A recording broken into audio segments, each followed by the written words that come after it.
চতুর্দিকে ছড়ায় পড়ল। বেলাল পয়গম্বরের সাহাবী আজান দিতেছেন, ওই বেলালের কানে আজানের মাঝখানে আওয়াজ আসছে মদিনার নবী জিন্দা নাই। আজান বাদ দিয়া মাঝখান থেকে দৌড়ায় আমার নবীকে দেখার জন্য। যেই নবী দুনিয়াতে নাই তার জন্য আজান দিলাম, সে না থাকলে আজান আর দিব না। ঠিকই নবীর ইন্তেকাল যখন হয়ে গেল, বেলাল বলে আর মদিনায় থাকতে পারি না, আজান আমি দিয়া সহ্য করতে পারি না। সিরিয়ার জমিনে বেলাল চলে গেল। বেলালের কণ্ঠের আজান যদি না হয়, ফজরের অন্ধকার আলোকিত হয় না।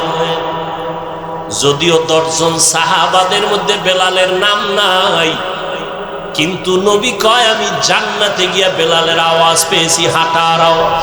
হৃদয়টাকে এত পবিত্র পরিশুদ্ধ করেছে।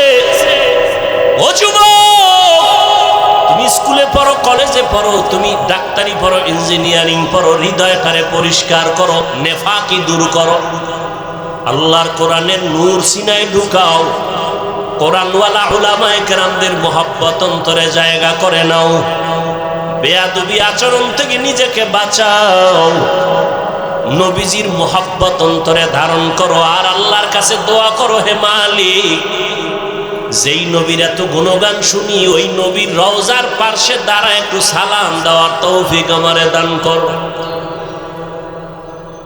ওই নবীর রওজায় গেলে চোখের পানি ধরে রাখা যায় না।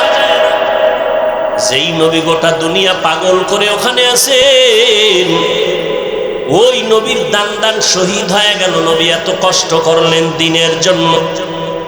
উহুদের পাহাড়ের পাদদেশে নবীকে নিয়ে যখন বসাইলেন হযরত আলী সহ ভিন্ন সাহাবায়ে কেরাম, ওখান থেকে ১৫০০ বছর হয়ে গেছে নবী নাই, এখনো মিশকের ঘ্রাণ পাওয়া যায়। ওই উহুদের ময়দানে ৭০ জন সাহাবা, এদের কবর ওখানে পাহারা দেয়। বাংলাদেশি কিছু বান্দা ওখানে আছে। উহুদের শাহাদাত বরণকারীদের এরিয়াটা বাউন্ডারি করে দিছে সরকার, ভেতরে ঢোকা যায় না। বাংলাদেশি সহ আরো অনেক আলেমরা পাহারা দেয়, ওই দেশের আলেম আছে। একজনে সেদিন বললেন, হুজুর আল্লাহর কসম, উহুদের এই ময়দানে যদি রাত্র 2টার পরে আসেন, মিশকের ঘ্রাণ বের হইতে থাকে। ওখানেই তো নবীর জন্য দ্বীনের নিসবতে জীবন দিয়েছে রাসূলের কলিজার টুকরা পন চাচা বীর আমির হামজা, যার কলিজা বের করে আবু সুফিয়ানের স্ত্রী হিন্দা চাবায়া চাবায়া খাইছিল। এরে নবীর উম্মতের দল, ও উহুদের ময়দানে পয়গম্বরের আরেকজন সাহাবী হানজালা রাদিয়াল্লাহু তাআলা আনহু বাসর রাতে চলে আসছে। গোসল না করিয়া নবী নাই খবর শুইনা হাজির। ও আল্লাহর বান্দারা, তোমার নেতার বিরুদ্ধে, নেত্রীর বিরুদ্ধে কথা বললে তুমি আন্দোলনে নামো, বিরোধিতা করো। নবীর বিরুদ্ধে কথা হয়, বলো তোমার আন্দোলন তখন কোথায় থাকে? ইসলামের বিরুদ্ধে, কোরআনের বিরুদ্ধে কথা হবে, মুসলমান আন্দোলন করবে না, ঘরে বসে থাকবে, এটা কখনো হতে পারে না। নবী নাই খবর শুনিয়া সাহাবায়ে কেরাম ঘর থেকে দৌড়ায়, হানজালাও দৌড়ায়। যেই পোশাকে তারা মরেছে, শহীদ হয়েছে, এই পোশাকে হাসরের ময়দানে উঠবে। কিয়ামতের দিন এদের গায়ে রক্ত মাখা দেখবে। আল্লাহ ডাকবে, শহীদরা আসো, বিনা হিসাবে জান্নাতে যাও। হঠাৎ নবীর কানে একজন সাহাবিয়া মহিলা এসে বলেন, ইয়া রাসূলুল্লাহ, শাহাদাত বরণকারী সাহাবাদেরকে আপনি বিনা গোসলে জানাজা পড়ায় কবর দেন, একজন সাহাবী তারে আপনি বিনা গোসলে কবর দিবেন না। হানজালা ফরজ গোসল অবস্থায় চলে আসছেন, গোসল করে নাই, শুনছেন নবী নাই, অমনি দৌড়ায় চলে আসছে তরবারি নিয়ে। নবী বলেন খবর দাও, খুঁজো হানজালার লাশ, গোসল দেওয়া লাগবে। জিব্রাইল আমিন এসে নবীকে বলেন, ইয়া রাসূলুল্লাহ, যেই সাহাবী দ্বীনের নিসবতে আপনার মহব্বতে ফরজ গোসল বাদ দিয়া চলে আসছে বাসর ঘরে বিবির মায়া ছাড়িয়া, ওই সাহাবীর গোসল আল্লাহ জান্নাতের পানি দিয়া ফেরেশতার মাধ্যমে করায় দিয়েছে। এরে যুবক আল্লাহর গোলাম, ওই সাহাবাদের আদর্শ অন্তরে লালন করো, এখনো সময় আছে, তওবা করে নাও। বিজয়টা তোমার কেমন তুমি ভাবনি? ইমানদারের ভাবনা বেঈমানের ভাবনা কখনো এক না। একজনে আমার মুমিনের সালাম দিয়া কয় কেমন আছেন, বলে আমার ইমানের হালাত ভালো তো আলহামদুলিল্লাহ আমি ভালো আছি। আমার ইমান আমলের হালাত খারাপ তো আমি বলতে পারি না ভালো আছে, আমি বড় খারাপ আছি। আর তোমার চিন্তা চেতনা, তোমার বাড়ি আছে গাড়ি আছে টাকা পয়সা ব্যবসা ভালো, তুমি ভালো আছো, নামাজ যে পড়লা না এই বিষয়ে তোমার ভালো মন্দের কোনো বিচার হলো না। এখনো সময় আছে, তওবা করে নাও, আল্লাহর কাছে অন্তর খুলে তওবা করো। হে মালিক, তোমার নিয়ামতের হায়াত না থাকলে বাঁচার উপায় নাই। তোমার নিয়ামতের নিঃশ্বাস যদি বন্ধ হয় আর উঠাইতে পারবো না। তোমার নিয়ামতে যদি তুমি ঘুম থেকে উঠায় না দাও, আমার জীবনে আর উঠা সম্ভব হবে না। ও আল্লাহ, জীবনটা শুধু নিয়ামত পাইলাম কিন্তু শুকর আদায় করতে পারলাম না। হাতের শুকর আদায় করতে পারি নাই, তোমার দেওয়া চোখের নিয়ামতের শুকর আদায় করতে পারি নাই, তোমার দেয়া নিয়ামতের জবানের শুকর আদায় করতে পারি নাই, তোমার দেয়া নিয়ামত চোখের শুকর আদায় করতে পারি নাই। কোনদিন কোরআন শরীফ হাতে নিলাম না, চোখ দিয়া তাকায় দেখলাম না, জবান দিয়া কোরআন তেলাওয়াত করতে পারলাম না। জীবনে অনেক কিছু চোখ দিয়া দীর্ঘ টাইম তাকাইয়া দেখছি,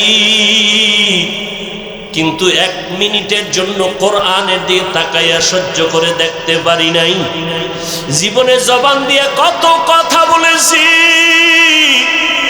মোবাইলে সারাটা রাত, কিন্তু জবান দিয়া 100 বার দরুদ শরীফের আমল করতে পারি নাই। জবান দিয়া কোরআন তেলাওয়াতের আমল করতে পারি নাই। এই হাতের দ্বারা কত লেখাই যে জীবনে লেখলাম, কিন্তু হাতের দ্বারা কোরআন ধরিয়া ধরিয়া লাইনে আঙ্গুল টেনে পড়তে পারি নাই। হিসাব মিলায় দেখলাম আমার মতো নাফরমানের এই জমিনে কেউ নাই। ও যুবক বাবারা, বৃদ্ধ বাবাজিরা, পর্দার আড়ালের মা বোনেরা, আল্লাহর কাছে নিয়ামতের হিসাব কিন্তু দিতেই হবে। আল্লাহর দেওয়া নিয়ামত পাইলেন, আল্লাহর দেওয়া বাতাস বড় নিয়ামত, আল্লাহর দেওয়া পানি বড় নিয়ামত, সূর্যের আলো বড় নিয়ামত। সব কিছু ভোগ করলেন, শুকর আদায় করলেন না। আল্লাহর নবী দোয়া শিখাইছেন, যখন ঘুম থেকে তুমি উঠবা আলহামদুলিল্লাহ বলে শুকর আদায় করো। নামাজ আদায় করবা, সেজদায় গিয়া সুবহান রব্বিয়াল আলা বলবা। আজকে ঘুম পাইয়া ঘুমাইলা, ফজরের আজান কানে আসলো, মসজিদে হাজির হতে পারলাম না। এখনো সময় আছে, তওবা করে নাও। কত আল্লাহর বান্দার খবর পাই, নিজেও নামাজে ফজরে যায় না, অনেক ভাড়াটিয়ারা যেতে চায়, গেটের চাবি দেয় না নামাজে যাওয়ার জন্য। ও হতভাগা কপাল পোড়া ঘরের মালিক, এখনো সময় আছে, পায়ে হাত রেখে বলি তওবা করে ফিরে আসো। তোমার ঘরের ভাড়াটিয়া এমন হওয়া চাই যে 5 বেলার নামাজে জামাতে যাবে। এমন একজন কর্মচারী তুমি বাড়ির মধ্যে রেখে দাও, কাজের মানুষ, যে তোমার ভাড়াটিয়াদেরকে 5 ওয়াক্ত নামাজে ডাকবে, চলো নামাজের সময় হয়ে গেছে। তোমার ঘর আমার আল্লাহর রহমত দ্বারা ভরপুর হয়ে যাবে, ফেরেশতারা পাহারা দিবে। ও যুবক বাবারা, স্কুলে পড়ো, ব্যবসা করো, মাওলার কোরআন তেলাওয়াত করো, দোকানে বসে আসো, বাজে কথা না বলে, মোবাইল না দেখিয়া দরুদ শরীফ পড়ো, ইস্তেগফারের আমল করো। পর্দার আড়ালের মা বোনেরা, ফজরের নামাজ পড়ো, সূরা ইয়াসিনটা তেলাওয়াত করে নাও। যোহরের নামাজ পড়ে সূরা ফাতিহা তেলাওয়াত করে নাও, বা সূরা আর রহমান। আসরের নামাজ আদায় করে সূরা নাবা তেলাওয়াত করে নেন রে মা। মাগরিবের নামাজ আদায় করে সূরা ওয়াকিয়া তেলাওয়াত করেন। এশার নামাজের পরে মা সূরা মুলক তেলাওয়াত করেন। পাঁচ বেলার নামাজে 5টা সূরার আমল। নবীজির মোহাব্বত নিয়া ওযু সহকারে নির্জনে বসিয়া কমপক্ষে 100 থেকে 300 বার দরুদের আমল করেন। ইনশাআল্লাহ আমি চ্যালেঞ্জ করে বলবো, আল্লাহ পাক যদি কবুল করেন দরুদের আমলের বরকতে মুসিবত দূর হবে। মদিনার রওজা বাইতুল্লাহ যেতে পারবেন, অন্তত ঘুমের ঘরে আমার নবীর সাথে মোলাকাত হয়ে যাবে। এখনো সময় আছে, তওবা করে আমার আল্লাহকে মনে মনে ডাকেন। আমার আল্লাহ তো আপনার অন্তরের দিকে তাকায় আছে রে গুনাহগারেরা, কখন তুই একবার আল্লাহ বলিয়া ডাক দিবি, কখন তুই গুনার কথা স্মরণ করে 2 ফোঁটা চোখের পানি ছেড়ে কাঁদবি।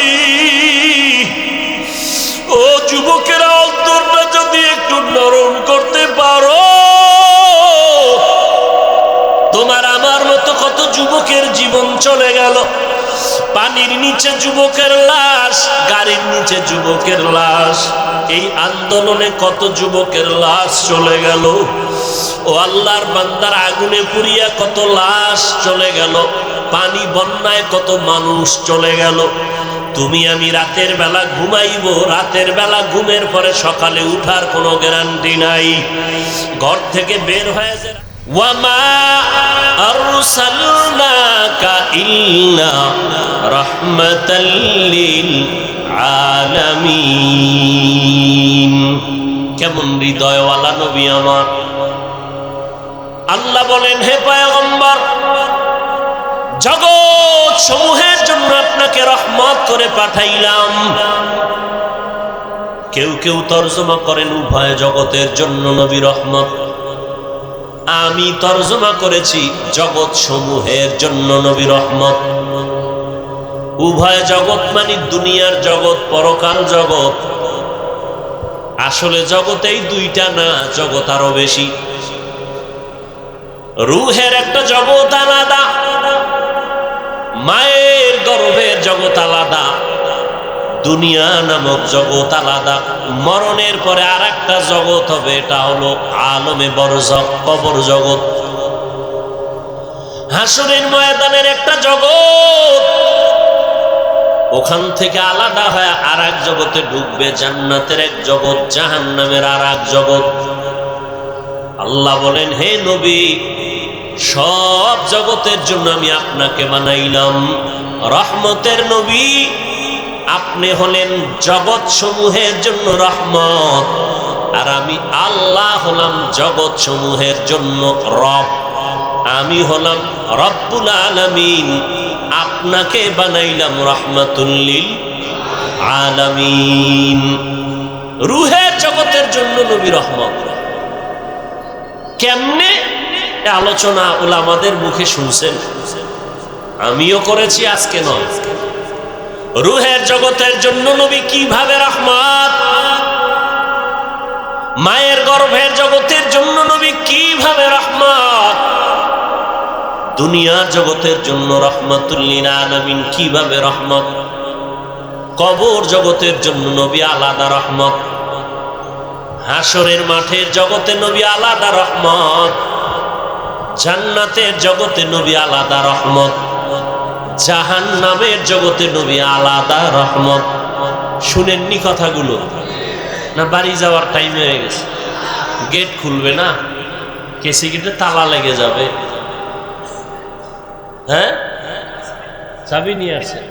আবদ্ধ জিন্দেগি আর এই ধর্মীয় কাজে বাধা হবে, এই জিন্দেগি মুসলমান মেনে নেওয়া যায়? নামাজে যাবেন, সব আন্দোলনই তো হইল কি? সব আন্দোলনই হলো।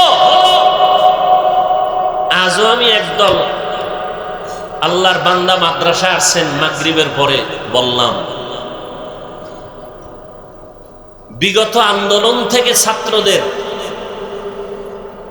আমরা বলি এটার নাম ছাত্র আন্দোলন, বলেন না আপনারা? এখানে কি শুধু ছাত্র ছিল না জনগণ ছিল, আলেম ছিল? বলেন, এক কথায় ছাত্র জনতার আন্দোলন। বলেন কি আন্দোলন? যখনই ওলামায়ে কেরাম বিভিন্ন দিক থেকে ময়দানে নেমে আসছে, উম্মত প্রশ্ন ছাড়া নেমে আসছে।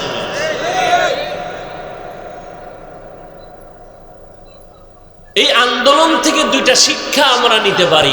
এক, জুলুম করলে পরিণাম ফল ভালো হয় না।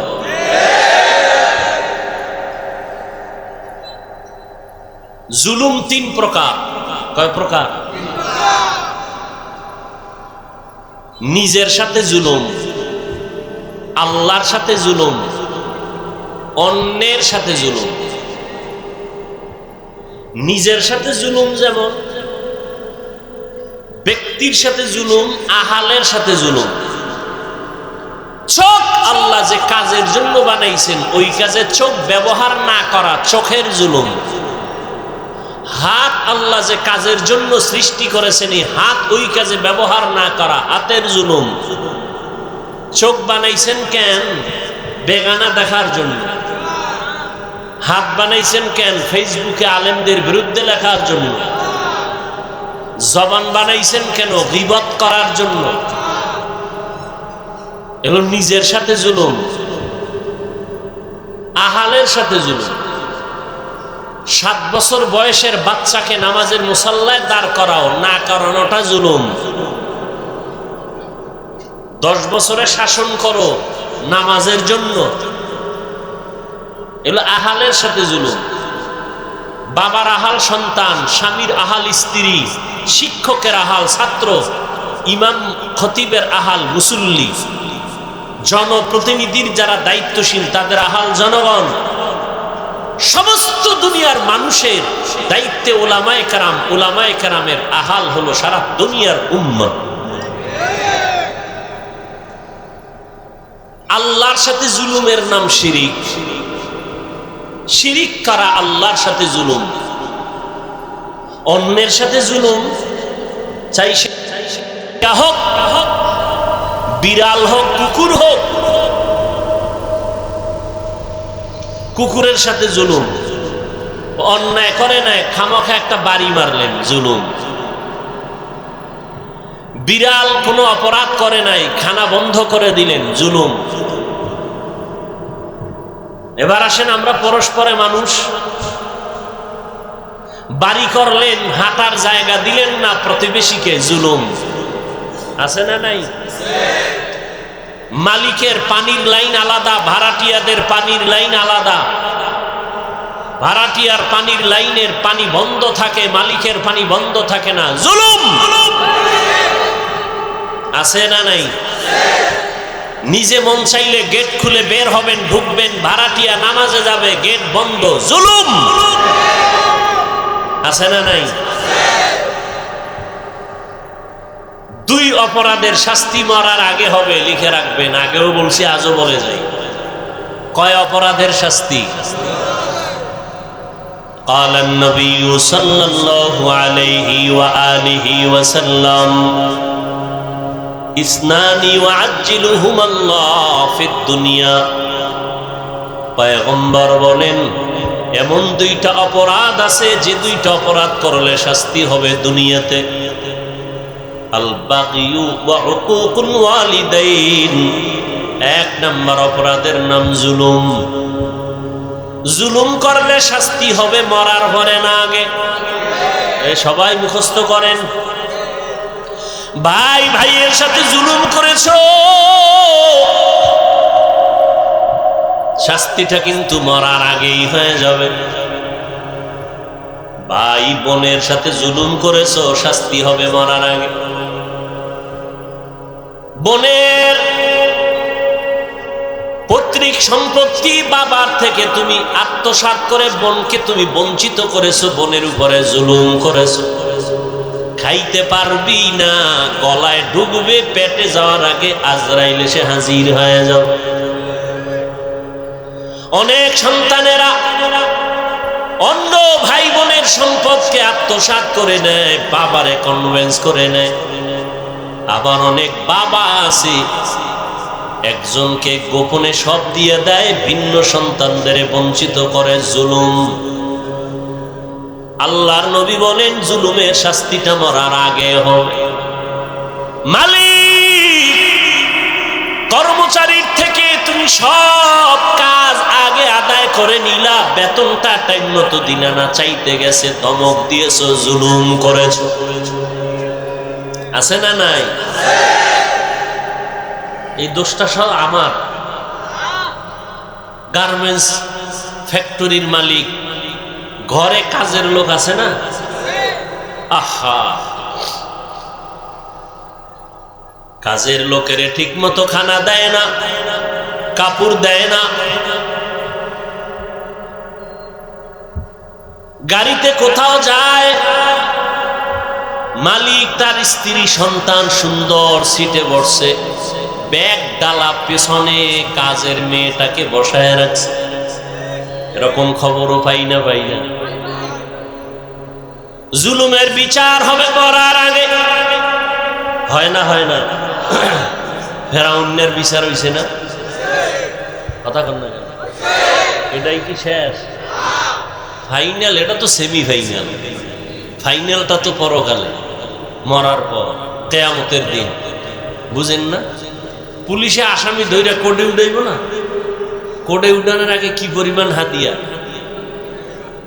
চলে না?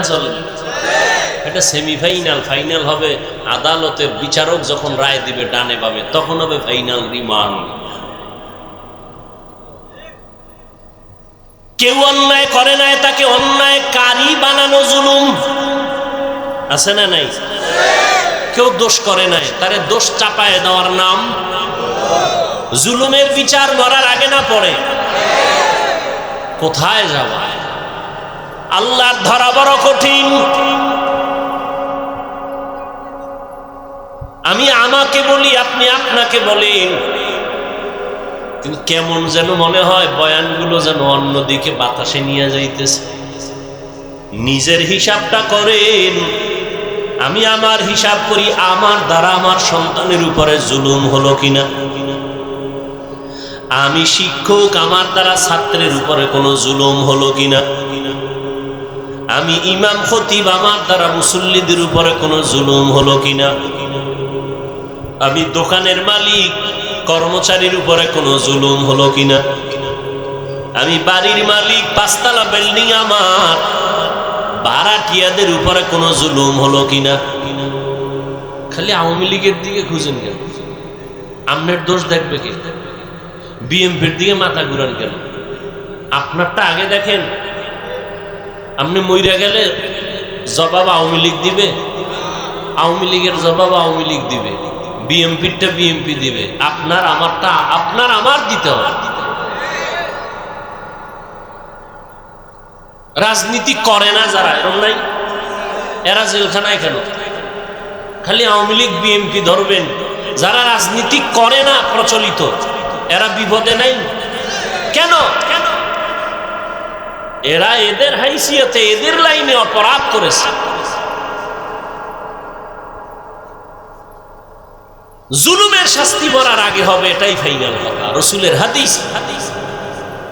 তো বলতেছিলাম, ছাত্র জনতার আন্দোলন দুইটা শিক্ষা আমাদের দেয়। জুলুমের পরিণাম ফল ভালো না, কখনোই ভালো না। দ্বিতীয় সবক এই আন্দোলন থেকে, ঐক্যবদ্ধ আওয়াজ ছাড়া সফলতা সম্ভব না। আওয়ামী লীগ বিএনপি বুঝি না, আজকে সব আলেম ওলামা এক হয়ে যাক, বাংলাদেশ নতুন সাজে সাজবে। হতে দিবে না এরকম বহু শয়তান ভেতরে ঢুকে আছে না নাই? ওই যারা ফেসবুকে লেখালেখি করে একজনের পক্ষে আর একজন আলেমের বিরুদ্ধে, এরা শয়তানের এক দলের অন্তর্ভুক্ত। আলেমের বিরুদ্ধে তুমি লেখলে কি হবে ইসলামের? বলো। ইসলামের কি লাভ হবে বলো? বরং তুমি আলেমদের মাঝে ফাটল তৈরি করার জন্য দায়ী। আর জানো উলামায়ে কেরামের একতাবদ্ধ শক্তি কত পাওয়ার। সবাই দিল থেকে আলেমকে মহব্বত করে, যখনই একতাবদ্ধতার মঞ্চের দিকে তাকায় তখন দূরে সরে যায়। না আপনারা এক নাই, আমরা কেমনে থাকি? তুলনামূলক কমে আসতেছে, কিন্তু ফেসবুক যতদিন বন্ধ না হবে, আমি ওলামাদের এক মজলিসে মক্কায় বসে মদিনায় বলছি, আলেমদের বিরুদ্ধে বয়ান করা আর ফেসবুকে লেখা যতদিন বন্ধ না হবে, মিটিং হবে, নাস্তা হবে, কিন্তু ঐক্য থাকবে না। কেউ কাউরে আসমানে উড়াইব, কেউ কাউকে জমিনের নিচে নিবে ফেসবুকে লেখার দ্বারা। এর দ্বারা দূরত্ব তৈরি হবে। কোনোদিন মঞ্চে একসাথে বসবো ঠিক, একতাবদ্ধতার মেয়াদ থাকবে না। দোয়া করি, আপনারাও দোয়া করেন, উলামায়ে কেরাম সব এক হয়ে যায়, আল্লাহ তৌফিক দান করেন। সেক্ষেত্রে আপনারা দোয়া তো করবেনই, দোয়া করতে সমস্যা হলে অন্তত বরদোয়া করবেন না। আপনার বরদোয়া কবুল হবে কিনা সেটা পরের কথা, করবেন না। উপকার পারলে করেন, না হলে চুপ থাকেন, বিরোধিতা করিয়েন না, ফায়দা নাই, লাভ নাই, ইসলামের কোনো উপকার নেই।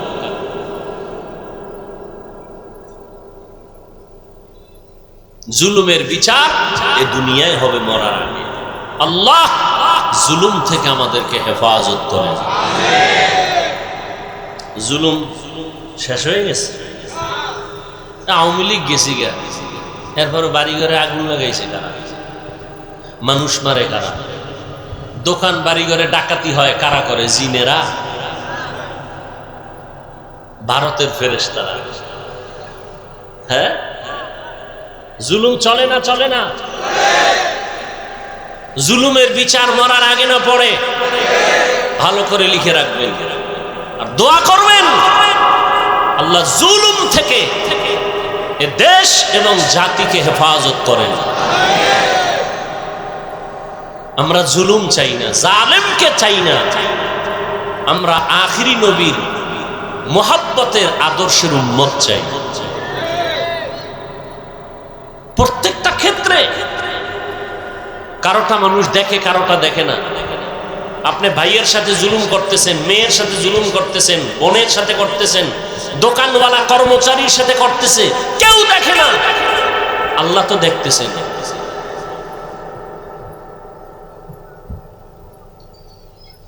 আল্লাহ পাক যেভাবে ছাত্র জনতার আন্দোলনে পরিবর্তন হয়েছে, নতুন করে এই দেশে যেন কেউ জুলুম করার স্বপ্ন পর্যন্ত না দেখে, করবে তো দূরের কথা।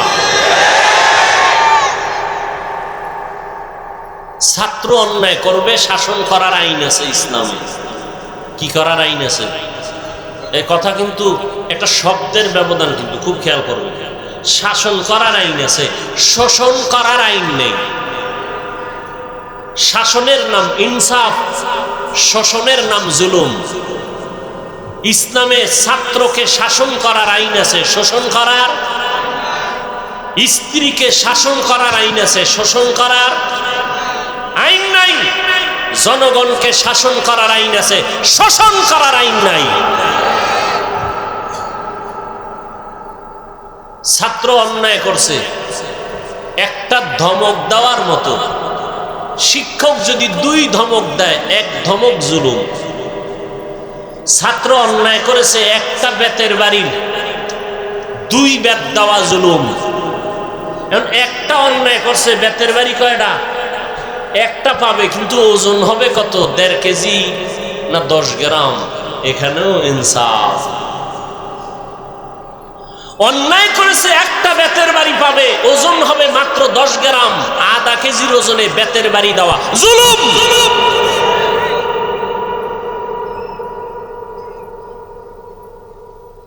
কয় না, জমানা ফাইলে গেছে, এখন আর ছাত্রকে শিক্ষক বেত দেওয়া লাগে না। ছাত্ররা উল্টা শিক্ষকের দিকে। কি নমুনা আছে না নাই? তবে এখানে অনেক ছাত্র দেখতেছি বিভিন্ন ঘরানার স্কুল কলেজ মাদ্রাসা আজীবনের জন্য কথাটা আমি বলে থাকি, আজও বলছি, মনে রাখবেন শিক্ষকের সাথে বেয়াদবি করে মরার আগের বিচার হবে, লিখে রাখবেন। শিক্ষকদের সাথে যারা বেয়াদবি করবে তার শাস্তি হবে মরার আগে, মনে রাখবেন। সবার সাথে মেজাজ দেখানো যায়? সন্তান মা বাবার সাথে মেজাজ দেখাতে পারে? ছাত্র শিক্ষকের সাথে মেজাজ দেখাতে পারে? যারা দেখিয়েছে, চোখের সামনে দেখেছে, ওরা ধ্বংস হয়ে গেছে। ক্লাসে 1 নাম্বার, বেয়াদবি করছে, ধ্বংস। বহু দেখেছি। স্কুল কলেজ আর মাদ্রাসার লাইনে কম দেখি নাই। যদি কেউ প্রমাণ চান হাতে ধরে দেখাতে পারবো। আল্লাহ ওই বেয়াদবির থেকে আমাদের হেফাজত করুন। পয়গম্বরের সাহাবী প্রথম, তিনি চাচাতো ভাই হযরতে আলী রাদিয়াল্লাহু তাআলা আনহু, নবীর কি দ্বিতীয় সিঁড়িতে গিয়া সাহাবী, তৃতীয় ধাপে গিয়া হযরত আলী নবী। বলেন না কেন? জামাতা। ওই হযরত আলী আল্লাহর শুকর আদায় করেন। নবীজি আলীকে পাইয়া, যেই আলী 7 বছর বয়স থেকে 12 বছরের মধ্যেই, কেউ বলেন 10 বছর, কেউ বলেন 11 বছর, কেউ বলেন 8 বছর, কেউ বলেন 7 বছর, এই বয়সে নবীর হাতে হাত লাগায় কালেমাওয়ালা মুসলমান হয়ে গেছে। সুবহানাল্লাহ। হযরত আলী এতটাই আদবওয়ালা সাহাবী, রহমতের নবী বলেন, আনা দারুল হিকমাহ ওয়া আলিয়ুন বাবুহা। আমি মুহাম্মদ হিকমত ও ইলমের ঘর, আর ওই ইলমের ঘরের দরওয়াজা আমার আলী। সুবহানাল্লাহ বলতে সন্দেহ? ইলমেরা ইজাজ করদান বেহিসাব, খলকেরা দাদান জবাবে বাসওয়াব। হযরত আলী আল্লাহর শুকর আদায় করেন। যেই নবী আলীকে বলেন, আমি আমার আলী ইলমের ঘরের দরজা। কতটা দাম হযরত আলী! ভাইরা আমার, হযরত আলী রাদিয়াল্লাহু তাআলা আনহু হিজরতের রাতে নবী বিছানায় শোয়া, তারপরে নবী বিদায় হয়ে গেলেন মক্কার জমিন। কেমন মুহাব্বতের নবীর সাহাবী, যে আলীর জবানে এত প্রশংসা। আল্লাহর কাছে শুকর আদায় করে বলেন, আল্লাহ, সম্মানের চেয়ারে বসার জন্য 2 পুঁজির একটা লাগে, না হয় সম্মানের চেয়ার পায় না। চেয়ার পায় কিন্তু কোনটা পায় না? একজনে জোর করে চেয়ার দখল করছে, এটা কি সম্মানের নেই? কি অনেকে জুলুম করেও চেয়ারে বয়, কথা ঠিক না? আর একটা হলো সম্মানের। একজনে জোর করে বইছে ধাক্কা দিয়ে, আমি বসবো, আমার চেয়ার। আর একজনকে আমি বসবো না, বসাবো, এর মাথায় করে এনে বসাই দিচ্ছে, কথা ঠিক নেই? কেউ স্বপ্নে দেখছিলেন নি? যারে বয়সে হেও স্বপ্ন দেখেন যে আমারে বাংলাদেশের চেয়ারে বসাইবে, কথা ঠিক না? ওয়াজ বুঝেননি, কি বুঝেন?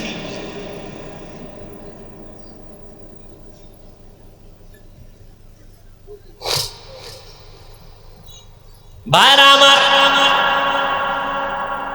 এরপরও কিন্তু ভয়, কারণ ফিলিস্তিনের জমিনের উপরে হিংস্র আক্রমণ, বাইতুল মাকদিসকে দখল করা, মুসলমানের উপরে আক্রমণ। বাংলাদেশটা কিন্তু ছোট, মানচিত্রের দিকে তাকাইলে ছোট্ট একটা দেশ, টুপিওয়ালায় ভরা, মাদ্রাসায় ভরা। ভারতের জমিনে হাজার হাজার হাজার মাদ্রাসা, লক্ষ লক্ষ আলিম। 800 বছর পর্যন্ত স্পেন জমিন শাসন করেছে মুসলমান। কয়শো বছর? মুখস্থ করো। একটা জাতিকে ধ্বংস করার জন্য তার ইতিহাস ভুলায় দেওয়া যথেষ্ট। মনে রাখো 800 বছর পর্যন্ত স্পেন জমিন শাসন করেছে মুসলমানেরা। কোরআন শরীফের উল্লেখযোগ্য তাফসীর হলো কুরতুবী। ওই স্পেন জমিনে বসে লেখা 30 খণ্ডের তাফসীর, তাফসীরে কুরতুবী। ওই 800 বছরের শাসনের মুসলমান দেশ স্পেনের মধ্যে গিয়ে দেখো আজান বন্ধ। বেশি লাফাইও না রে যুবক, সাবধান। ভারতের চোখ যদিও একটু পর্দা লাগাইছে, আমেরিকার চোখ কিন্তু এখানে বড় করে রাখা আছে। ঠিক বলতে কি কষ্ট লাগে না? একটু ভাবতে হবে নাকি? একটু ভাবতে হবে। আমেরিকার ডব্লিউ বুশ বলেছিল, আমি সারা দুনিয়ার নারীদের যুবতীরে দেখতে চাই বেপর্দা, আর যুবকদের দেখতে চাই দাড়িবিহীন। ভাইরা আমার, আসামের মুসলমান, কাশ্মীরের মুসলমান, বসনিয়া চেচনিয়ার মুসলমান, ওদিকে বার্মার মুসলমান, চতুর্দিকে মুসলমানের উপর আক্রমণ চলতেছে। আমগো উপরে পড়বে না বলা যায় না, তবে ইনশাআল্লাহ চোখের পানি থাকবে, নামাজ থাকবে, সততা থাকবে, জুলুম থাকবে না। আল্লাহ পাক ফেরেশতা পাঠাইয়া আমাদের হেফাজত করবেন।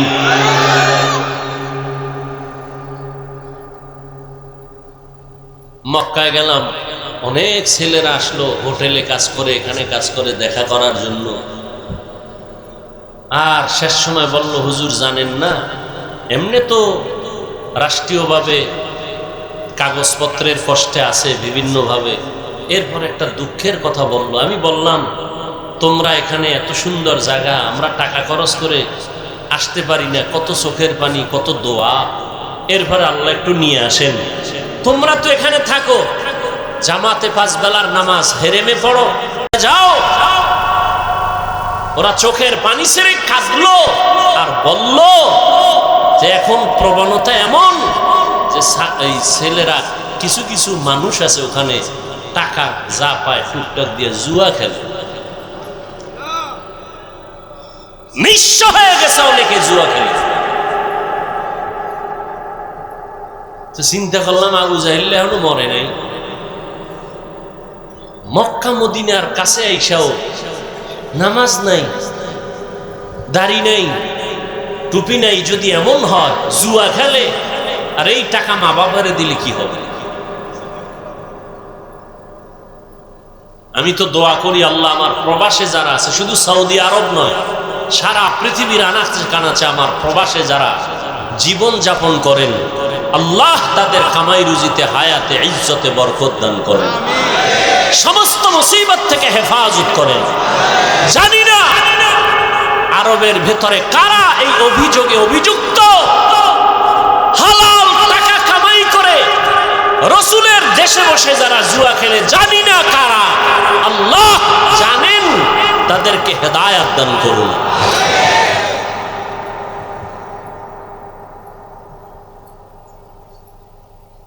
হযরত আলী রসুলের এত আদরের সাহাবী, সম্মানের জন্য দোয়া করলেন, ও আল্লাহ, 2 পুঁজির একটা লাগে সম্মানের চেয়ারে বসার জন্য। একটা পুঁজির নাম হলো শিক্ষাগত যোগ্যতা, ইলম, আর একটা পুঁজির নাম হলো সম্পদ, টাকা পয়সা। একটা লোক কলম দিয়ে দস্তখত দিতে পারে না, এরপর সবাই চেয়ার আগায় দেয়, কিও কয় আমগো দেশের দানবীর। স্কুলের হেডমাস্টার, শিক্ষিত মানুষ। হযরত আলী বলেন, ও আল্লাহ, 2 পুঁজির আসলটা আমাদের দিছেন, কি?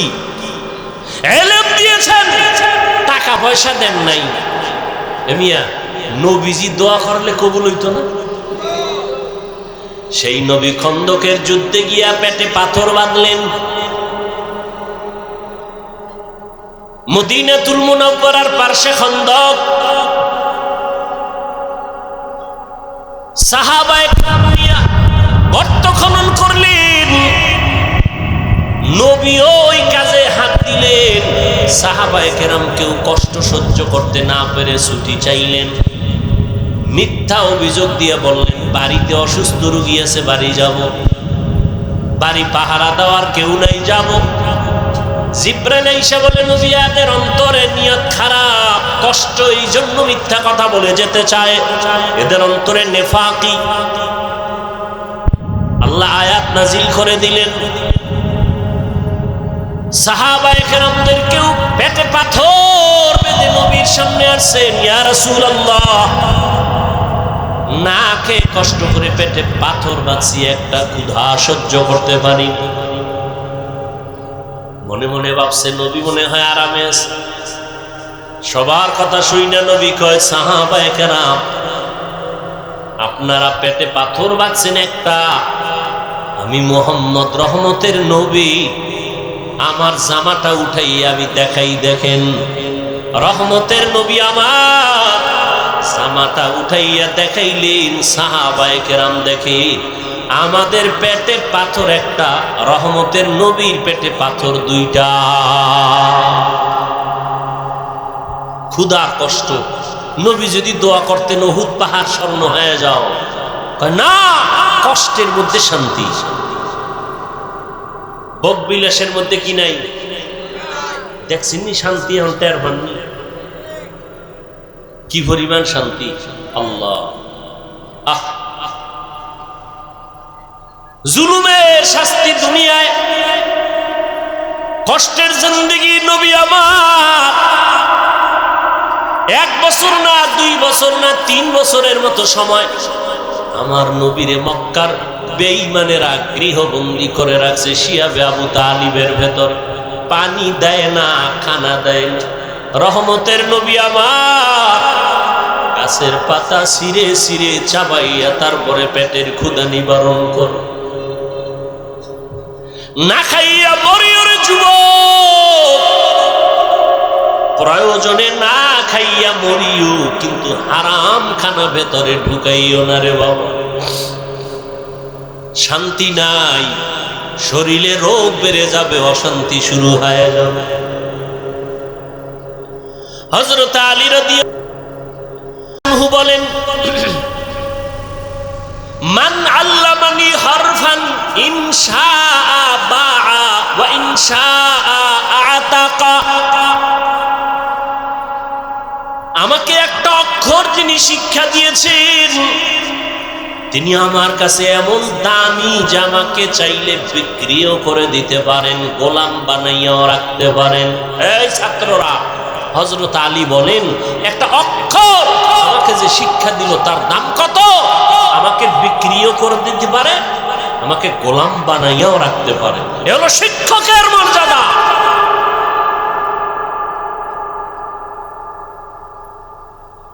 কিন্তু আমরা অনেক সময় দেখতে পাই কিছু বেয়াদবি আচরণ, আর এর পরিণাম ফলে দুনিয়াতেই সে ধ্বংস হয়ে যায়। ও ছাত্র ভাইরা, আল্লাহর মোহাব্বত নিয়ে বলছি, কারো পারলে উপকার করবেন, না হয় চুপ থাকবেন, বেয়াদবি যেন না হয়, ক্ষতি যেন না হয়। নবীজি বলেন, মান তাওয়াযা লিল্লাহ রাফাআহুল্লাহ, যে ব্যক্তি আল্লাহর জন্য নিজের ছোট বানায় দেয়, আল্লাহ তার মর্যাদা বাড়ায় দেয়। রাহমাতুল লিল আলামিন এমন আদর্শ নিয়ে দুনিয়াতে আসলেন, যেই মক্কার মানুষ ছিল পৃথিবীর নিকৃষ্ট, লম্পট, চরিত্রহীন, খারাপ। ওই জায়গায় আমার নবীকে আল্লাহ পাঠাইলেন। মক্কা নগরীর মানুষের মতো খারাপ মানুষ জমিনে আর ছিল না। ওই জায়গায় শ্রেষ্ঠ আদর্শের নবীর আল্লাহ পাঠায় দিলেন। 13 বছরের মেহনতে মক্কার মানুষগুলো জান্নাতি মানুষ হয়ে গেছে। মাত্র 13 বছরের মেহনত, নবী একটা গালি দেন নাই, কিচ্ছু বলেন নাই। সুন্দর ব্যবহার, সুন্দর আচরণ। আল্লাহ পাক আমার নবীকে এমন দয়ার নবী করে পাঠাইলেন, নবী আইসা দেখে মক্কার মানুষ এতটা খারাপ, কন্যা সন্তানদের এরা পছন্দ করে না, নারীদের সমাজের বোঝা মনে করে, বিধবা নারী পছন্দ করে না, বাবা ছেলে হইলে খুশি হয়, মেয়ে হইলে মুখ কালা করে বেজার হয়। এমনকি মেয়েকে জ্যান্ত দাফন করে হত্যা করে বাবা। ওই সময়ে রসুল আসছেন, কন্যাদেরকে পছন্দ করে না। এই বাপ কি মনে করেন ভালো না জালেম? সেই রসুলের যুগের দুই একটা জালেম এখনো আছে না নাই?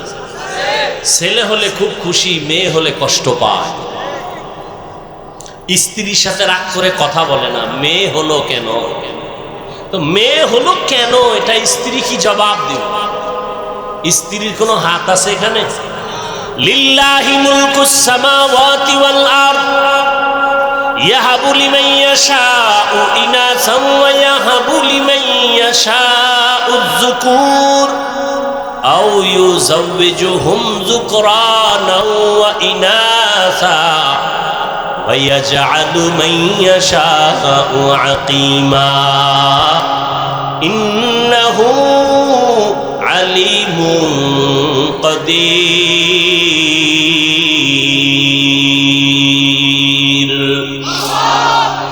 আসমান জমিনের মালিকানা কার?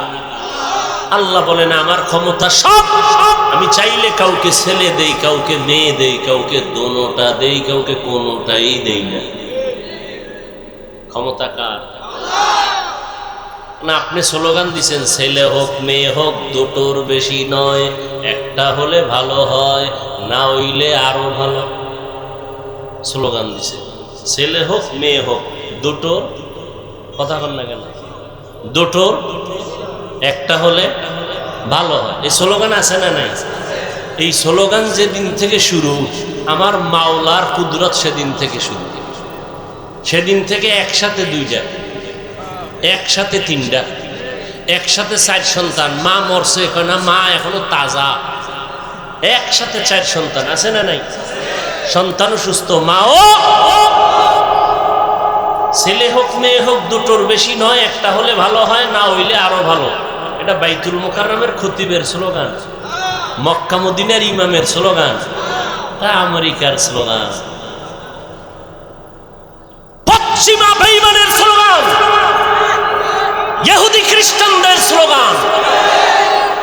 এই স্লোগান দিয়ে পরে আবার ট্যাবলেটও দিয়ে দিস, খাও, নিয়ন্ত্রণ করো। কি নিয়ন্ত্রণ? জন্ম নিয়ন্ত্রণ। নিয়ন্ত্রণের ক্ষমতা কার হাতে? আল্লাহ পাক বলে দেখ, সেই 20 বছর আগের নিয়ন্ত্রণের ট্যাবলেট খাওয়ার পরে আমগো সোনার বাংলায় জনসংখ্যা কি পরিমাণ কমলো? মাইনাস না প্লাস? ট্যাবলেট কই, স্লোগান কই? আমরা হুজুরেরা বাড়াইছি না, এখানে ময়দানে সব হুজুর নি, এই যুবককে বাড়াইছি। এক কথায় আল্লাহর সাথে পাল্লা দিয়া কেউ আগাই নমরুদ দিয়া পারছেনি? আল্লাহরে মাইরে ফেলাইলে কেসা খতম। নমরুদ কথা আল্লাহরই মারি, তীর ধনুক নিয়ে রেডি আল্লাহকে মারবে। গুলি মারছে, ধনুক।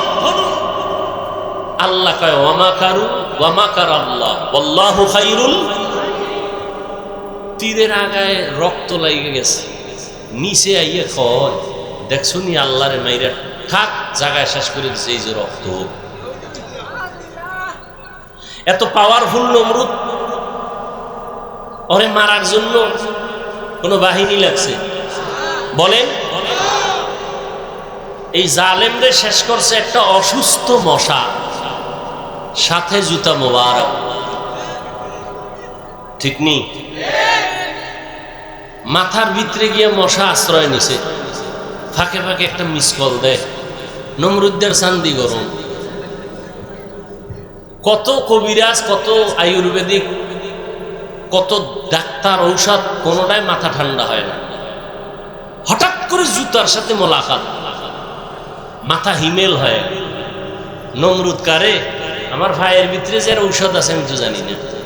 জুতা লাগাইলে মাথা ঠান্ডা,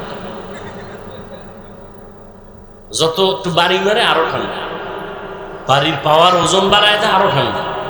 তুই জুতার বাড়ি দিলেই মাথা ঠান্ডা, কেমন সান কপাল! এই কপাল কি সবার হয়নি? আল্লাহ মাঝে মাঝে জুতার সাথে মোলাকাত করায়, সান কপাইল্লা দেয়। বুশের গালে জুতা লাগছে, সাংবাদিক বলে কাইফা হাল, ডোন্ট মাইন্ড। জুতা খায় কেমন লাগলো? বলে কিচ্ছুই মনে হয় না, এটা আমার গণতান্ত্রিক অধিকার। নমরুদ্দে জুতার বাড়ি দিলে মাথা ঠান্ডা, কেমন কপাল আর কেমন ঔষধ! এটা তো আর কোনো বানানো ঔষধ না, আমাদের ইতিহাস তো ইসলামে আছে। এখানে জুতার বাড়ি কে দিবে? আলাদা কর্মচারী রাখো, বেতন দিয়ে, কামি হইলো বেতন নিবে, জুতার বাড়ি নিবে। জুতার বাড়ি দেয় একজন, দেয় ওর বাথরুমে যাওয়া লাগবে না তো? স্যার আমি বাথরুমে যাবো, আর একজন রাখতে হবে, আমি একা পারি না। এবার ডবল কর্মচারী, ওর কাজ কি? জুতার বাড়ি। নমরুদ্দের ডাক দিয়ে কয়, যত জোরে মারবি বাড়ি, বেতন বাড়ায় দেব। আল্লাহর কুদরত কত কঠিন! আল্লাহ চাইলে মুহূর্তে সব কিছু করে দিতে পারে। মুহূর্তে, জীবনে কল্পনা যা হয় নাই আল্লাহ তা করে দিতে পারে। আমরা এখন আনন্দে নাচতেছি, কি নাচতেছি না? আমরা যদি আবার সীমা লঙ্ঘন করি, তা আমাদের কল্পনায় নাই আল্লাহ এমন কিছু করে দিতে পারেন না? পারেন না। যেমন এই বাইতুল মাকদিস, ফিলিস্তিনের ইতিহাস আমি ছাত্রদের ক্লাস করাই। 100 বছর পর্যন্ত বনি ইসরাইল এত চালাক, মুসা নবী, ঈসা নবীর উম্মত, একদল ইহুদি আর একদল খ্রিস্টান। আল্লাহ এদের দিলেন নিয়ামত, নবীদের দেশ বাইতুল মুকাদ্দাস। এরা জুলুম শুরু করলো, নবীর গায়ে হাত তুললো। যেই জাতি নবীর গায়ে হাত তুলে, যেই উম্মত আলেমদের বিরুদ্ধে যায়, ওদের অভিশপ্ত জীবন নেমে আসে মুহূর্তের মধ্যে। যে যুগে নবী নাই, ওই যুগে উম্মতের পথ প্রদর্শক উলামায়ে কেরাম, সেই আলেমদের উপরে যখন কারো হস্তক্ষেপ হবে, তখন এটা আসমান থেকে ফয়সালা নেমে আসবে। আল্লাহ দেখান না? দেখান না? আপনাকে চৌক আছে দেখার মতো? আছে। থাকলে কোনোদিন আলেমদের বিরুদ্ধে লেখবেন না, বলবেন না। কোন আলেমকে কখনো বয়ান দিতে যাবেন না, খবরদার। এইভাবে করেন, ওইভাবে চলেন, আলেমকে এই চালাকি করে বয়ান দিতে যাবেন না। আপনি পথ প্রদর্শক নয়, উলামায়ে কেরাম পথ প্রদর্শক, ওয়ারাসাতুল আম্বিয়া। তারা নিয়ামত পাইয়া এত খুশি, এরা জুলুম করা শুরু করছে। এইবার আল্লাহ আর এক জালেমেরে ওদের মাথায় চাপায় দিছে। এবার মজা বুঝ। এজন্য আমি বলবো, যাই করেন না কিছু, জুলুম যেন আপনার থেকে আমার থেকে প্রকাশ না পায়, সাবধান। যেই সমাজে জুলুম হয়, ওই সমাজে আর শান্তি থাকে না, আর বিচারের ফয়সালা আসমান থেকে চলে আসে। নমরুদের ফয়সালা হয়ে গেল। রহমতের নবী এমন এক টাইমে আসছেন, কন্যাদেরকে হত্যা করে নবী এসে নারীদের জন্য রহমতের চাদর বিছায়ে দিলেন, আর বললেন, আমি শুধুমাত্র মক্কা আর মদিনার নবী না, আমি দো জাহানের সরদার, সমস্ত জগতের জন্য আমি নবী। আমার একটা ছেলে নাই, আমি 4 কন্যার বাবা। কয় কন্যার বাবা? নবীর ছেলে আছে, ছোটবেলা আল্লাহ দিছিলেন, নিয়ে গেছেন। এবার চিন্তা করেন, আপনার ছেলে একটা আছে, আপনি তো মনে করেন আপনার শক্তি বেড়ে গেছে। নবীর একটা ছেলেও নাই, নাই তো নাই। এর মধ্যে আবার কাটা গায়ে লবণ দিচ্ছে। মক্কার কিছু কাফেরেরা কয়, মুহাম্মদের বংশ শেষ, ও মরে যাবে, বংশ শেষ হয়ে যাবে, ওর বংশ রক্ষার কোনো ছেলে নাই। নবীর দুঃখ লাগছে। আল্লাহ কয়, নবী, আমি আপনার ডাইরেক্ট ছেলে না দিলেও এমন ব্যবস্থা দিছি, কিয়ামত পর্যন্ত আপনার প্রশংসা থাকবে সবার মুখে। ইন্না আতাইনা আতাকাল কাউসার, আমি আপনাকে কাউসার দিলাম। কাউসারের এক অর্থ হলো রুহানি সন্তান। যদিও নবী ঔরাত জাত, সন্তান নাই, কিন্তু গোটা দুনিয়াতে ১৫০০ বছর পরেও রুহানি সন্তানের অভাব নাই দুনিয়াতে। আজও রাসূলের বিরুদ্ধে কথা বলে কেউ নিস্তার পায় না। রুহানি সন্তানেরা মাথা উঁচু করে আন্দোলনে নেমে পড়ে। রাসূলের দুশমনরা কেউ মাথা উঁচু করে দাঁড়াতে পারে না, কোরআনের বিরুদ্ধে কথা বলে দাঁড়াতে পারে না, ইসলামের বিরুদ্ধে কথা বলে দাঁড়াতে পারে না, কিয়ামত পর্যন্ত পারবে না ইনশাআল্লাহ। এমন রহমতের নবী, বলেন আমি 4 কন্যার বাবা। আর কন্যার বাবাদেরকে বলে দিলেন, এই কন্যার বাবারা, একটা কন্যা পেয়েছো তো একটা জান্নাতের মালিক হয়ে গেছো। সুবহানাল্লাহ। না, 2টা কন্যা পেয়েছো, 2টা জান্নাতের মালিক হয়ে গেছো। তার মানে যারা কন্যা পাইছো তোমার ঘর রহমতে ভরপুর হয়ে গেছে। তাসনিমা কয়, নারীদের উপরে আল্লাহ জুলুম করছে, আল্লাহ বড় জালেম। দেখেন কি পরিমাণ অপরাধের কারণে দেশেও আর থাকার কোনো সুযোগ। ভাইরা আমার, আল্লাহ পাক নবীর মাধ্যমে মক্কা নগরীটাকে এত সুন্দরভাবে সাজায় দিলেন। ওই আদর্শ আজকে যারা পালন করে ১৫০০ বছর পরে আজও তারা শান্তিতে আছে, সম্মানে আছে। নবী বলেন আমি 4 কন্যার বাবা। ও কন্যার বাবারা, একটা কন্যা যদি পাও একটা জান্নাতের মালিক হয়ে যাবে। কন্যাদের অধিকার আল্লাহ বাড়ায় দিলেন নবীর মাধ্যমে। রহমতের নবীর 25 বছর বয়স। রহমতের নবী হিসাবে কত পাওয়ার, আবার আল্লাহ তাকে আলাদা স্পেশাল পাওয়ার দিলেন, নবীকে আলাদা। 25 বছরের কালে নবীর কত পাওয়ার যৌবনের। এই যুবকেরা, নাস্তিকদের জানায় দাও, 25 বছরের যুবক আমার নবী, তার শক্তি কত, যৌবনের পাওয়ার কত। যুবকেরা টের পাওনি? কি টের পাবো? মোবাইলে সব শেষ, সবগুলো হারবালের রুগী হয়ে গেছে সব। 25 বছরের যুবক, ফুটন্ত গোলাপের মতো চেহারা, আর চেহারা সব কার্টুন হয়ে গেছে, কার্টুন। সারাদিন কার্টুন দেখতে দেখতে আর মোবাইলে সারা রাত সজাগ থেকে উল্টা পাল্টা রাস্তায় ঘুরতে ঘুরতে শরীর শেষ, যৌবন শেষ, জীবন শেষ, চেহারার মধ্যে কোনো নূর নাই। কে বলবে এই কথা? কে বলবে এই কথা? আর ওদিকে ওপেন চ্যালেঞ্জ দিয়ে রাখছে বাসের সাইনবোর্ডে লাগায়। উনি এমন বেহায়া, নির্লজ্জ। মানুষের লজ্জা শরম থাকবে না। রাসূল বলেন লা ঈমানা লিমান লা হায়া আলা, যাদের লজ্জা নেই ওদের ঈমান নাই। যুবকরা এগুলো করতেছে, ওদিকে হারবালওয়ালারা সাইনবোর্ড পোস্টার, মেয়েরা ঘুরে ঘুরে ঘুরে ঘুরে হ্যান্ডবিল বিলি করতেছে, লিফলেট বিলি করতেছে, ওপেন চ্যালেঞ্জ, এই সমস্ত বাজে কথা বলে। লজ্জা শরম কই গেল? মোবাইল তো আমরাও চালাই, আর এটা এমন একটা যন্ত্র, এটা ছাড়া চলার উপায় নেই। কিন্তু ভালো দিকটাকে আমরা গ্রহণ করি, খারাপ থেকে দূরে থাকি। এমনিই তো একটা টাচ মোবাইলের দিকে তাকায় থাকলে চেহারার কি ক্ষতি হয়, শরীরের কি ক্ষতি হয়।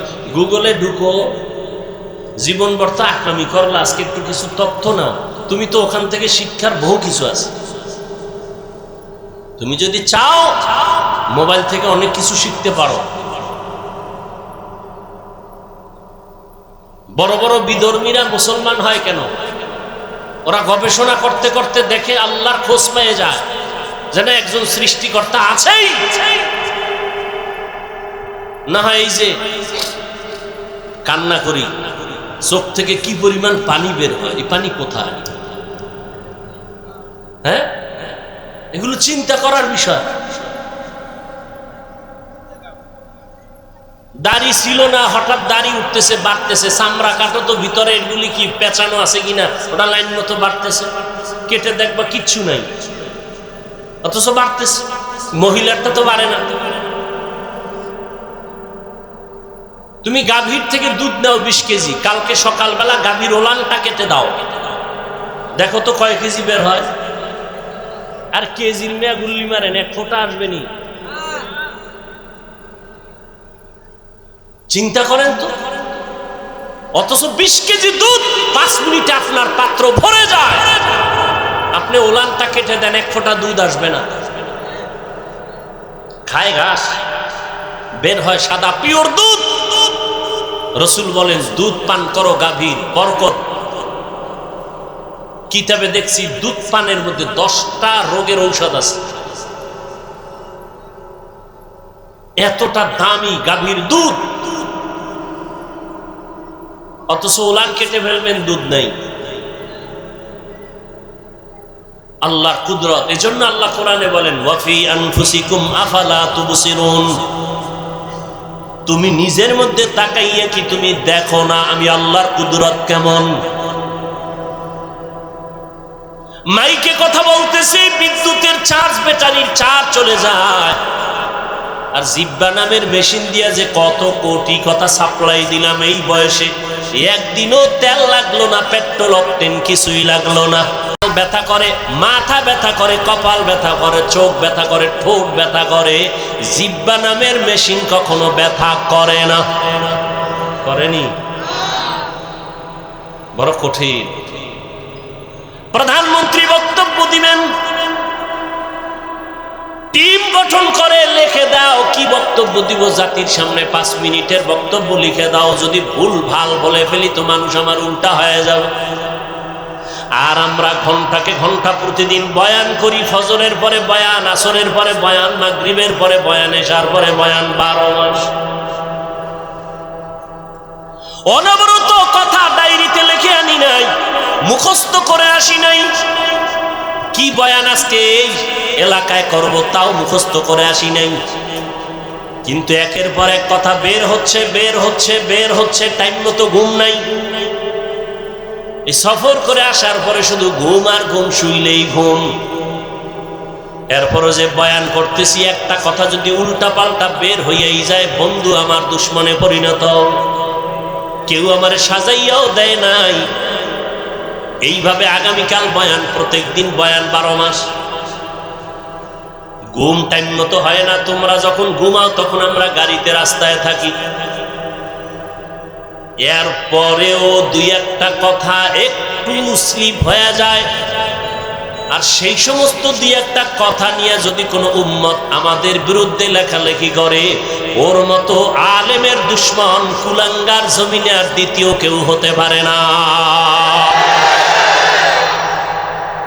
ঘন্টাকে ঘন্টা কথা বলতেছি, লেখা নিয়ে আসছি। কি মনে হয় মুখস্থ করে আসছি যে আজকে এত এই কয়টা কথা বলবো?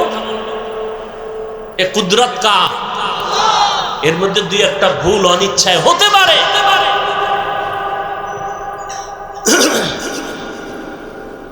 তুমি এইসব বলো না। তুমি এত বড় বুদ্ধিজীবী, লাকুম দিনুকুম ওয়ালিয়া দিন, বুখারীর হাদিস কইয়া লাইছো। হ্যাঁ, ঈদের নামাজের জানাজা বানায় লাইছো, আছে না নাই? হ্যাঁ, আল্লাহ আমাদের হেদায়েত দান করুন। কষ্ট হইতেছে, আর একটু সামনে আগাবো। ঘুমাবা নয় তো, ঘরে মোবাইলই চালাবো, আর কি হবে। হায় হায় হায়, ওয়ামা আরসালনাকা ইল্লা রাহমাতাল লিল আলামিন।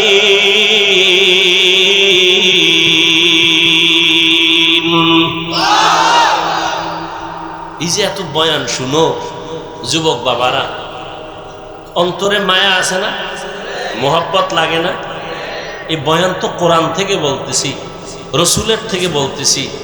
সেই কোরআন কেন পড়ো না? কোরআনটা কেন বুকে লাগাও না?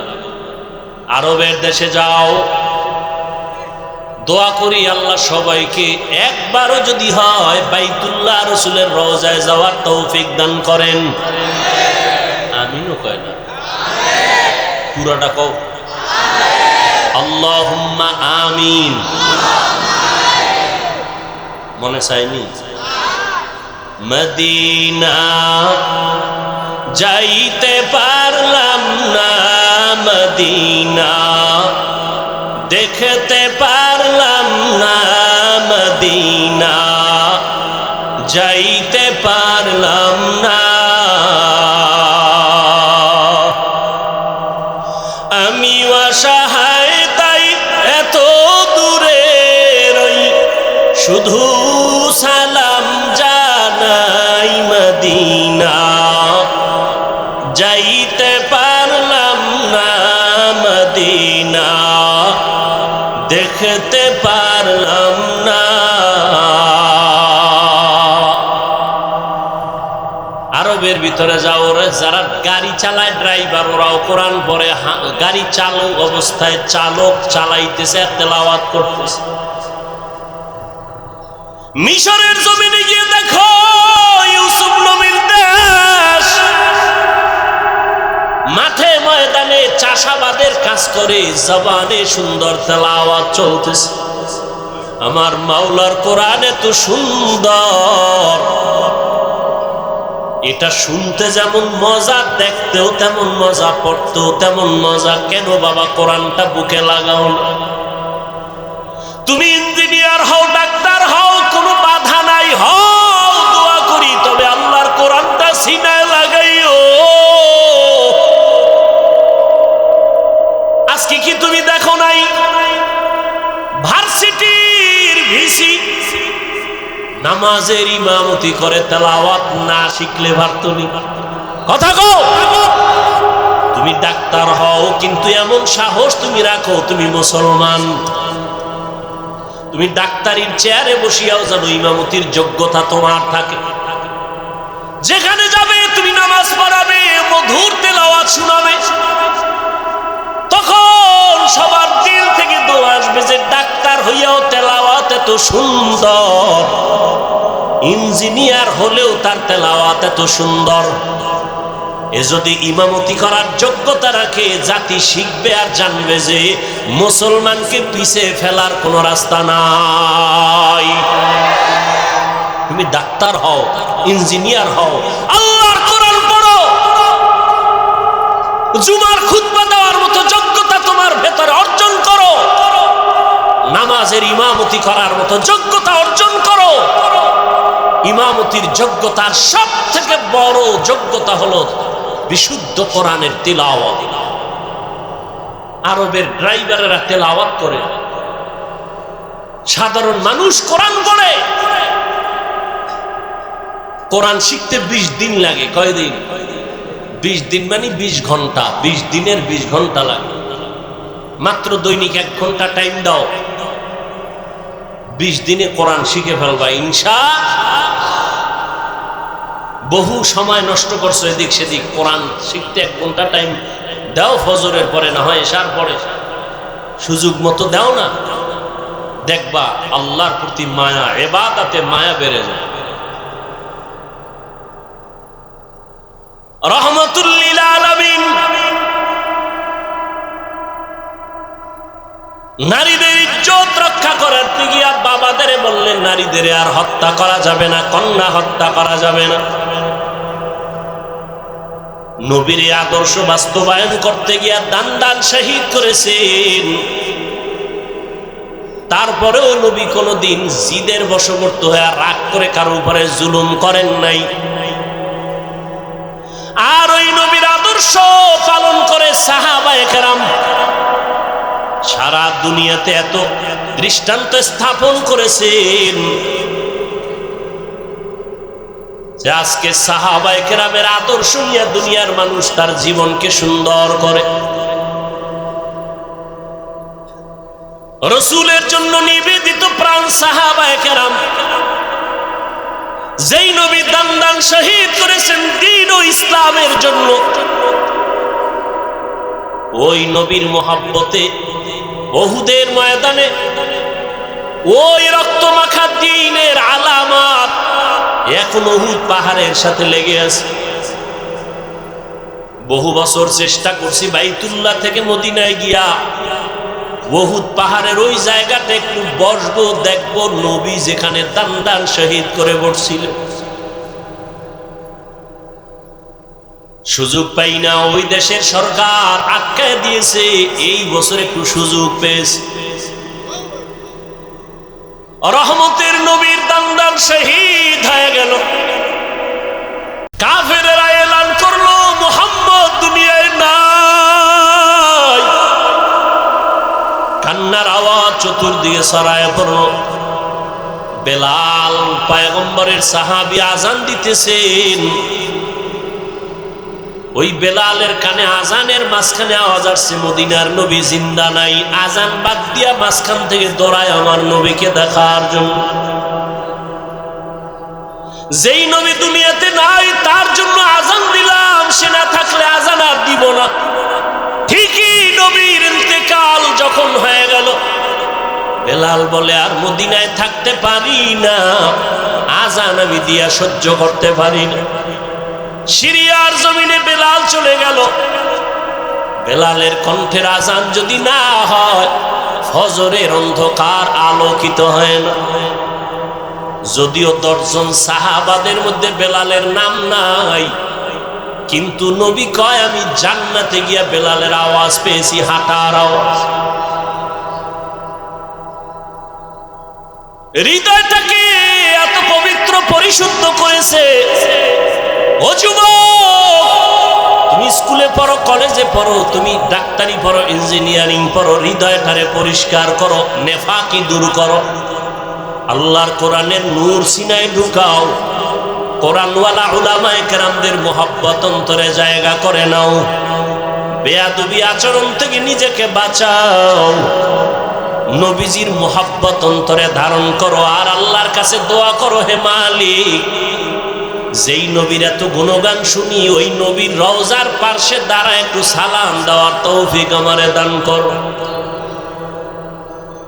ওই নবীর রওজায় গেলে চোখের পানি ধরে রাখা যায় না। যেই নবী গোটা দুনিয়া পাগল করে ওখানে আছেন, ওই নবীর দান দান শহীদ হয়ে গেল। নবী এত কষ্ট করলেন দিনের জন্য। উহুদের পাহাড়ের পাদদেশে নবীকে নিয়ে যখন বসাইলেন হযরত আলী সহ ভিন্ন সাহাবায়ে কেরাম, ওখান থেকে ১৫০০ বছর হয়ে গেছে নবী নাই, এখনো মিশকের ঘ্রাণ পাওয়া যায়। ওই উহুদের ময়দানে ৭০ জন সাহাবা, এদের কবর ওখানে পাহারা দেয়। বাংলাদেশি কিছু বান্দা ওখানে আছে। উহুদের শাহাদাত বরণকারীদের এরিয়াটা বাউন্ডারি করে দিছে সরকার, ভেতরে ঢোকা যায় না। বাংলাদেশি সহ আরো অনেক আলেমরা পাহারা দেয়, ওই দেশের আলেম আছে। একজনে সেদিন বললেন, হুজুর আল্লাহর কসম, উহুদের এই ময়দানে যদি রাত্র 2টার পরে আসেন, মিশকের ঘ্রাণ বের হইতে থাকে। ওখানেই তো নবীর জন্য দ্বীনের নিসবতে জীবন দিয়েছে রাসূলের কলিজার টুকরা পর চাচা বীর আমির হামজা, যার কলিজা বের করে আবু সুফিয়ানের স্ত্রী হিন্দা চাবায়া চাবায়া খাইছিল। এর নবীর উম্মতের দল ও উহুদের ময়দানে পয়গম্বরের আরেকজন সাহাবী হানজালা রাদিয়াল্লাহু তাআলা আনহু বাসর রাতে চলে আসছে। গোসল না করিয়া নবী নাই খবর শুইনা হাজির। ও আল্লাহর বান্দারা, তোমার নেতার বিরুদ্ধে, নেত্রীর বিরুদ্ধে কথা বললে তুমি আন্দোলনে নামো, বিরোধিতা করো। নবীর বিরুদ্ধে কথা হয়, বলো তোমার আন্দোলন তখন কোথায় থাকে? ইসলামের বিরুদ্ধে, কোরআনের বিরুদ্ধে কথা হবে, মুসলমান আন্দোলন করবে না, ঘরে বসে থাকবে, এটা কখনো হতে পারে না। নবী নাই খবর শুনিয়া সাহাবায়ে কেরাম ঘর থেকে দৌড়ায়, হানজালাও দৌড়ায়। যেই পোশাকে তারা মরেছে, শহীদ হয়েছে, এই পোশাকে হাসরের ময়দানে উঠবে। কিয়ামতের দিন এদের গায়ে রক্ত মাখা দেখবে। আল্লাহ ডাকবে, শহীদরা আসো, বিনা হিসাবে জান্নাতে যাও। হঠাৎ নবীর কানে একজন সাহাবিয়া মহিলা এসে বলেন, ইয়া রাসূলুল্লাহ, শাহাদাত বরণকারী সাহাবাদেরকে আপনি বিনা গোসলে জানাজা পড়ায় কবর দেন। একজন সাহাবী, তারে আপনি বিনা গোসলে কবর দিবেন না। হানজালা ফরজ গোসল অবস্থায় চলে আসছেন, গোসল করে নাই, শুনছেন নবী নাই, অমনি দৌড়ায় চলে আসছে তরবারি নিয়ে। নবী বলেন, খবর দাও, খুঁজো, হানজালার লাশ গোসল দেওয়া লাগবে। জিব্রাইল আমিন এসে নবীকে বলেন, ইয়া রাসূলুল্লাহ, যেই সাহাবী দ্বীনের নিসবতে আপনার মহব্বতে ফরজ গোসল বাদ দিয়া চলে আসছে বাসর ঘরে বিবির মায়া ছাড়িয়া, ওই সাহাবীর গোসল আল্লাহ জান্নাতের পানি দিয়া ফেরেশতার মাধ্যমে করায় দিয়েছে। এরে যুবক, আল্লাহর গোলাম, ওই সাহাবাদের আদর্শ অন্তরে লালন করো। এখনো সময় আছে, তওবা করে নাও। বিজয়টা তোমার কেমন তুমি ভাবনি? ইমানদারের ভাবনা বেঈমানের ভাবনা কখনো এক না। একজনে আমার মুমিনের সালাম দিয়া কয়, কেমন আছেন? বলে, আমার ইমানের হালাত ভালো, তো আলহামদুলিল্লাহ আমি ভালো আছি। আমার ইমান আমলের হালাত খারাপ, তো আমি বলতে পারি না ভালো আছে, আমি বড় খারাপ আছি। আর তোমার চিন্তা চেতনা, তোমার বাড়ি আছে, গাড়ি আছে, টাকা পয়সা, ব্যবসা ভালো, তুমি ভালো আছো। নামাজ যে পড়লা না, এই বিষয়ে তোমার ভালো মন্দের কোনো বিচার হলো না। এখনো সময় আছে, তওবা করে নাও। আল্লাহর কাছে অন্তর খুলে তওবা করো। হে মালিক, তোমার নিয়ামতের হায়াত না থাকলে বাঁচার উপায় নাই। তোমার নিয়ামতের নিঃশ্বাস যদি বন্ধ হয়, আর উঠাইতে পারবো না। তোমার নিয়ামতে যদি তুমি ঘুম থেকে উঠায় না দাও, আমার জীবনে আর উঠা সম্ভব হবে না। ও আল্লাহ, জীবনটা শুধু নিয়ামত পাইলাম, কিন্তু শুকর আদায় করতে পারলাম না। হাতের শুকর আদায় করতে পারি নাই, তোমার দেওয়া চোখের নিয়ামতের শুকর আদায় করতে পারি নাই, তোমার দেয়া নিয়ামতের জবানের শুকর আদায় করতে পারি নাই, তোমার দেয়া নিয়ামত চোখের শুকর আদায় করতে পারি নাই।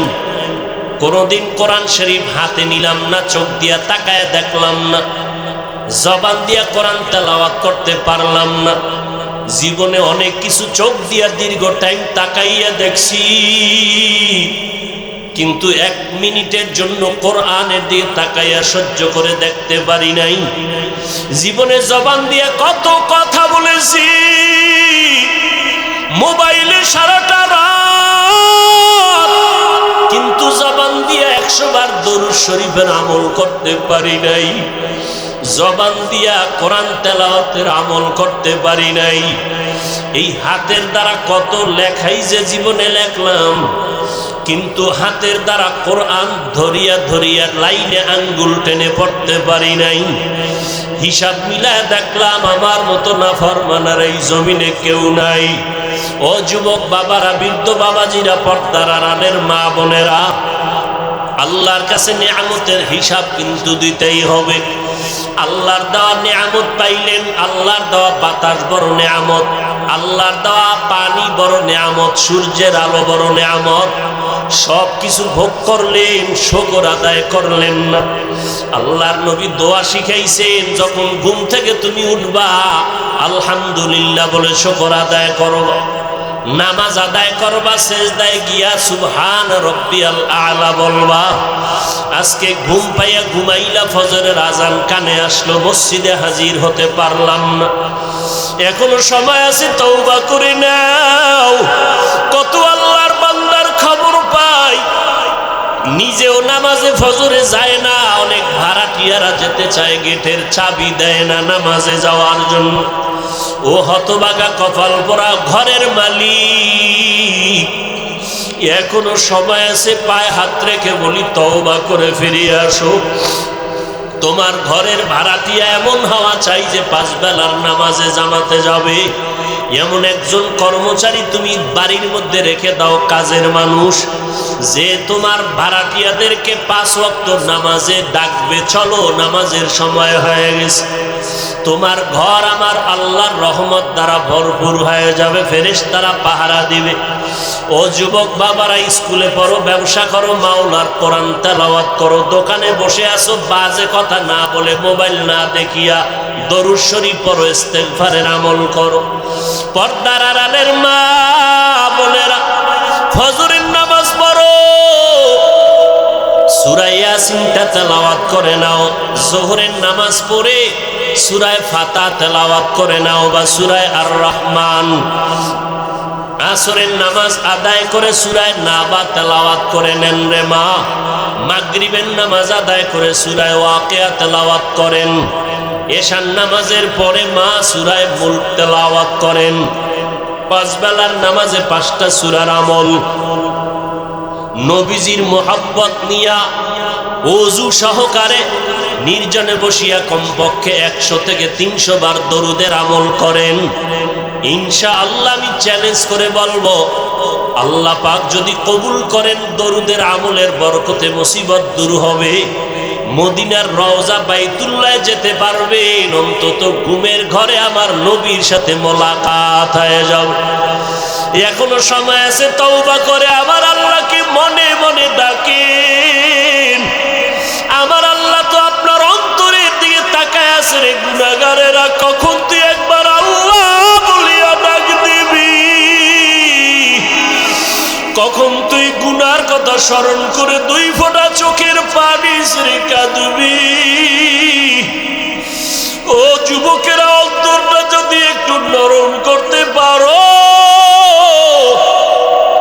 তোমার আমার মতো কত যুবকের জীবন চলে গেল।